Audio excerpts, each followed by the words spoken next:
Bonjour, je suis Dany Cléamarel, aéronaute. J'ai utilisé mes aérostats pour faire des recherches scientifiques, de la découverte ou des images aériennes. Et bien justement, en parlant de ça, je vais vous laisser ouvrir le livre. Je défais le petit nœud. Exactement. Et j'ouvre au hasard. Enfin, j'ouvre, non, première page. Ouais, première page. Et donc pour la première page, on a une photo qui nous fait un peu penser à l'affiche du Festival des écrans de l'aventure pour cette 30e édition, Oui. puisqu'on y retrouve justement la même montgolfière. Alors cette montgolfière, c'est ce que j'appelle la cinébule. C'est une petite montgolfière motorisée qui permet d'aller un petit peu où on veut. Et cette photo, elle a été prise pendant l'expédition à Madagascar. Pendant l'émission en Madagascar avec Nicolas Hulot pour l'émission Ushuaïa Nature. Donc à la vue de cette photo, est-ce que ça vous rappelle certains souvenirs, en fait, certaines émotions, certaines anecdotes de tournage, peut-être des difficultés que vous avez eues, des rencontres que vous avez faites? Oui, alors déjà c'est un endroit absolument magnifique. C'est ce tournage-là avec Nicolas Hulot qui a donné envie à Évrard de retourner dans cet endroit. Donc on est retourné quelques années plus tard, exactement au même endroit. C'est vraiment un endroit fantastique. C'est, comment vous expliquer, on dirait presque comme un cerveau, avec c'est très encaissé, très très profond, et il y a une forêt, il y a de la végétation, il y a de la faune, la flore magnifique, au fond de tous ces petits canyons. Oui, c'est un endroit fantastique et j'ai pu faire des vols extraordinaires à cet endroit-là. Donc en termes du coup de grands paysages aussi, on va changer un petit peu de décor. Du coup, je vais vous laisser passer à la photo d'après. Ah oui, ça c'est autre chose. Mais où est-ce que vous avez trouvé tout ça? Donc ça, c'était un film qui s'appelait African Safari 3D, où on est parti une partie de Namibie. On est allé au Botswana, en Zambie, en Tanzanie, tout ça en faisant des vols un petit peu de partout le long de cet itinéraire. Très très bon souvenir aussi parce que la Namibie, c'est un endroit où les dunes de sable tombent dans l'eau, dans la mer, et c'est fabuleux, quoi. C'est des endroits magiques. En plus, on a traversé plein d'endroits où il y avait beaucoup d'animaux.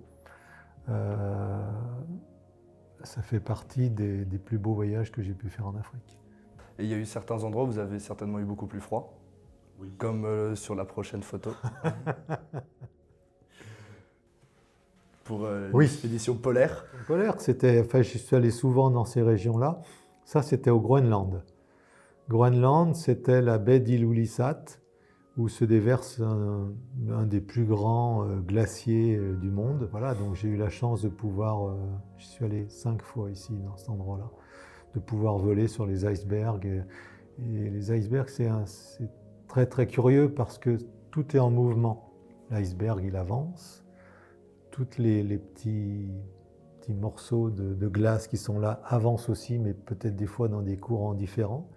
Et quand vous volez très proche de tous ces trucs qui flottent là, on ne sait plus si on avance, si on recule, on ne sait plus du tout où on en est. C'est très déroutant. Mais c'est des endroits qui sont superbes. On s'est posé sur les icebergs. On a fait, ça aussi, c'est un monde très différent du sable, mais c'est très très beau aussi. Est-ce que sur les différentes fois où vous êtes venu, vous avez pu constater un changement, le dérèglement climatique? Tout de suite, oui. La première fois que j'y suis allé, entre la première fois où je suis allé à Ilulissat et la dernière fois, je pense 15 ans à peu près, et j'ai vu reculer ce glacier-là. Ça, c'est pas le glacier, c'est pas le front du glacier, c'est un iceberg qui dérive, mais de 40 km, ce qui est immense. Bon, il faut dire qu'il est très très très long, mais voilà. Et avec beaucoup plus de glace qui flotte qu'avant, où la glace était plus figée. J'y suis pratiquement toujours allé à la même époque, donc je pouvais comparer. Ça permet aussi de prendre conscience, je pense que le voir directement en fait, de ses propres yeux, ça permet de prendre conscience d'une certaine crise écologique et du réchauffement climatique. Ouais. C'est valable aussi dans les pays extrêmes, c'est-à-dire les déserts, où on voit d'énormes différences aussi. Ouais. Et donc je vais vous laisser passer à la dernière photo. Ah, j'ai hâte de découvrir la dernière. Qui cette fois sera une photo de vous. Ah oui. Alors elle est curieuse cette photo, c'est à l'intérieur de la bulle des cimes. C'est à l'intérieur de cet appareil.